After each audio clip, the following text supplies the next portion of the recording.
Olá, nós somos o Grupo 5, composto pelos integrantes Yara, Juliana, Rebeca e Vitor.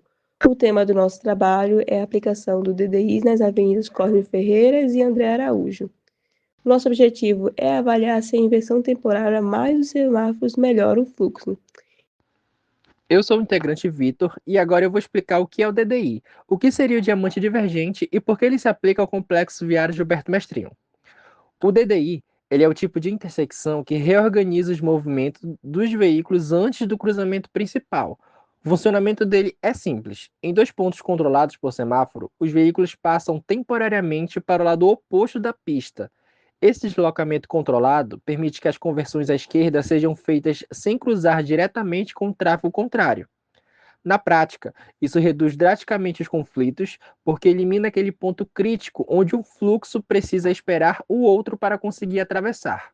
Com menos conflitos diretos, o semáforo do DDI, com apenas duas fases, o que torna o ciclo mais rápido e melhora o desempenho da intersecção. Esse modelo é muito utilizado em locais com volume alto de tráfego, onde a rotatória ou o cruzamento tradicional já não dão conta da demanda, que é exatamente o caso do Complexo Gilberto Mestrinho. Hoje, quem trafega pelas avenidas Cosme Ferreira e André Araújo enfrenta filas extensas, lentidão e muita interferência entre os movimentos. A conversão à esquerda é um dos principais gargalos, porque exige que o motorista cruze múltiplos fluxos ao mesmo tempo. Já no DDI, esse problema deixa de existir. Por quê? A geometria ela reorganiza o fluxo de forma que o motorista já entra na posição correta para converter sem travar ninguém. O resultado disso é um cruzamento mais direto, mais rápido e mais seguro, mesmo sem aumentar significativamente a infraestrutura existente.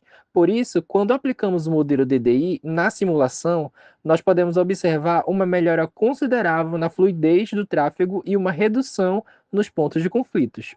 Ou seja, o DDI não só encaixa na geometria do local, como também atende justamente o que falta hoje no sistema viário: eficiência, previsibilidade e menor tempo de espera. Complexo viário Gilberto Mestrinho, a rotatória, nós temos aqui a implementação. Nós escolhemos da Cosme Ferreira para André Araújo porque foi observado que o escoamento de trânsito é muito maior entre eles. Então, nós escolhemos esse como prioridade. Então, o que queremos fazer é colocar a inversão bem no começo da bola, ali na Cosme Ferreira, e colocar os dois sinais, e colocar e na André Araújo, aproveitando já a geometria da rotatória para fazer o projeto. A nossa justificativa da escolha é porque o local apresenta muito congestionamento, conflitos, filas e dificuldades de conversão, alto volume de tráfego e grande interferência entre fluxo. Nós escolhemos o DDI por poder organizar melhor o fluxo. Então, um exemplo desse problema, um exemplo disso é caso ele queira sair da Avenida Cosme Ferreira e quiser acessar a Avenida Rodrigo Otávio. Então, ele está saindo ali da Avenida Cosme Ferreira. Antes de ele adentrar o viaduto, a rotatória, ele já vai ter que lidar com o trânsito que está na rotatória. Então, ali já é um ponto de conflito. Aí, os veículos adentram a rotatória, beleza, tá fazendo retorno ali, aí tem o fluxo de quem está vindo da Efigênio Salles, já é outro ponto de conflito. Depois ele continua dentro da rotatória até lidar com o fluxo de quem está vindo da Avenida André Araújo, outro ponto de conflito, até de fato entrar na Avenida Rodrigo Otávio. Então a gente conta uns 3 ali, por exemplo.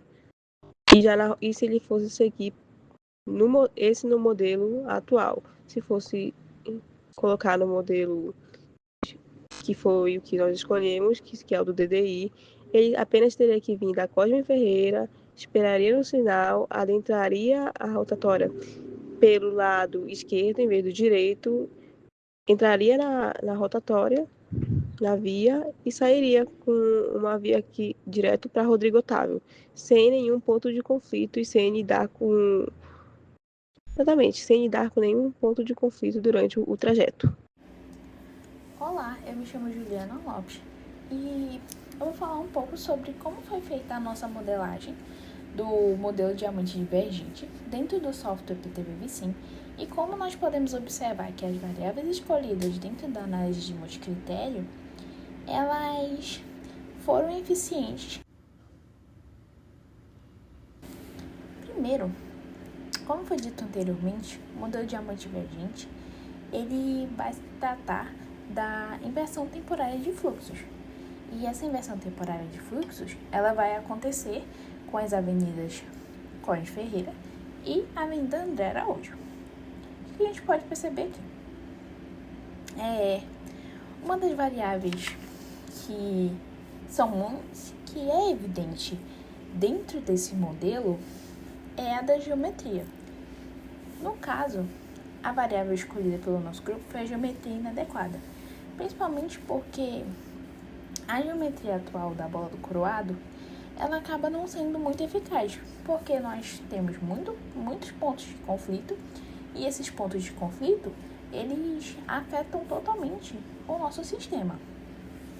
E com o nosso modelo, a gente pode perceber que houve uma mudança nessa geometria. Entretanto, a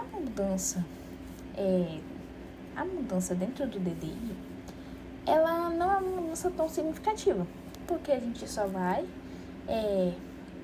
modificar um pouco do fluxo que vem da Cosme Ferreira e do fluxo que vem da André Araújo.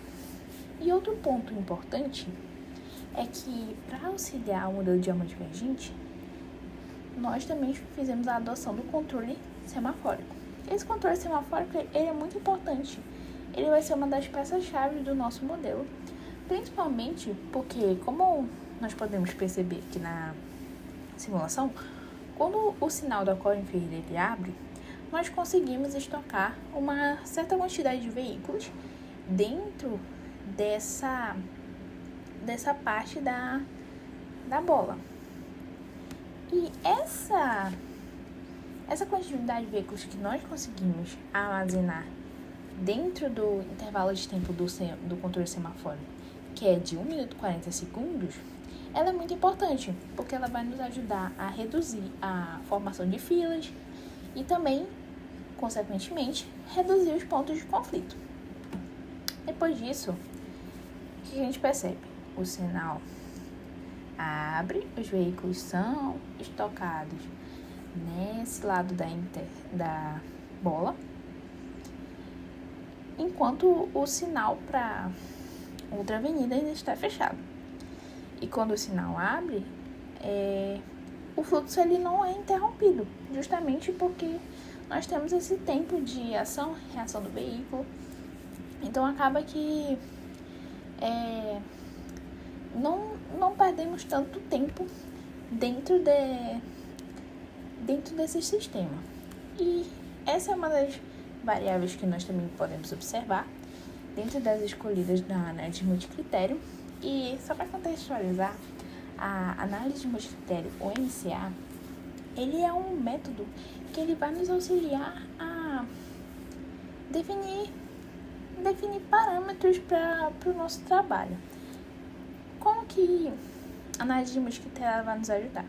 Primeiro, dentro da análise de multicritério, a gente precisa escolher o problema. No caso do nosso problema, está voltado para o fluxo da Cosme Ferreira e o fluxo da André Araújo. Escolhido esse problema, agora nós vamos escolher qual o nosso objetivo com isso. O nosso objetivo é justamente melhorar o fluxo do complexo viário Gilberto Mestrino e com isso também melhorar o fluxo durante os horários de pico, que acaba sendo um dos nossos principais problemas. E com isso, escolhido o problema e o objetivo, nós vamos para as variáveis. As variáveis elas vão nos ajudar a não tomar decisões que acabem fugindo um pouco da nossa ideia inicial. No caso, as variáveis escolhidas pelo nosso grupo foram o escoamento viário, que é justamente o que acontece aqui na simulação. A gente pode perceber que o escoamento viário ele melhorou, porque a gente tem esse movimento de veículos que ele não é constantemente interrompido, ou seja, é um ponto positivo. E outra coisa que mudou também foi a questão do nível de serviço. O nível de serviço, ele vai tratar da qualidade operacional, ou seja, esse sistema ele é eficaz, ele realmente influencia de maneira positiva, ele está evitando menos desgaste, tanto no sistema quanto do emocional dos motoristas, tá? Isso a gente pode verificar que está acontecendo. Outro ponto muito importante é sobre o tempo de espera. Como eu citei anteriormente, a gente acaba melhorando esse tempo de espera justamente com essa questão do controle semafórico. Esse intervalo de tempo que nós temos, ele é muito importante, porque nós conseguimos armazenar essa quantidade de veículos e não se perde tanto tempo com filas, com atraso, com possíveis acidentes que podemos ter. Então isso ajuda muito a gente visualizar como que esse modelo ele pode influenciar positivamente. Outro ponto importante é sobre a segurança viária. Olá, meu nome é Yara Oliveira de Souza. Vou falar sobre as vantagens, limitações e viabilidade do modelo diamante divergente. O modelo diamante divergente apresenta vantagens importantes para o complexo Gilberto Mestrino. A principal é a redução dos conflitos veiculares, especialmente nas conversões à esquerda, que passam a ocorrer sem cruzamento direto. Isso resulta em maior fluidez do tráfego, melhor distribuição dos fluxos e a diminuição das retenções. Além disso, o DDI permite conversões mais eficientes, com manobras mais simples e contínuas. Outro ponto positivo é que a solução possui custo relativamente baixo, já que aproveita grande parte da infraestrutura existente e não exige obras complexas em desnível. Apesar dos benefícios, o modelo apresenta algumas limitações. O DDI exige sinalização horizontal e vertical muito clara, para orientar corretamente a inversão temporária de sentido. Além disso, há um período de adaptação dos motoristas, principalmente nos primeiros dias de operação. O rearranjo geométrico também melhora o escoamento dos fluxos saturados, reduz o tempo de espera nos acessos e eleva o nível de serviço de interseção. O DDI se adapta de forma eficiente ao espaço disponível, mantendo acessos essenciais e permitindo ajustes semafóricos que otimizam o desempenho do sistema, evitando novos pontos de retenção. Portanto, a análise mostrou que o modelo é viável para o complexo Gilberto Mestrino. A geometria disponível na área comporta a reconfiguração, sem necessidade de grandes ampliações. Sua capacidade de mitigar conflitos, ou seja, reduzir a quantidade e intensidade dos pontos onde os fluxos veiculares se intersectam, diminuindo assim a probabilidade de colisões e interferência entre os movimentos. Os resultados da simulação operacional indicaram um ganho real de desempenho, com melhoria do escoamento, redução do tempo de espera e a diminuição dos conflitos. Dessa forma, o DDI se apresenta como uma solução tecnicamente adequada e operacionalmente eficiente para a realidade da área estudada.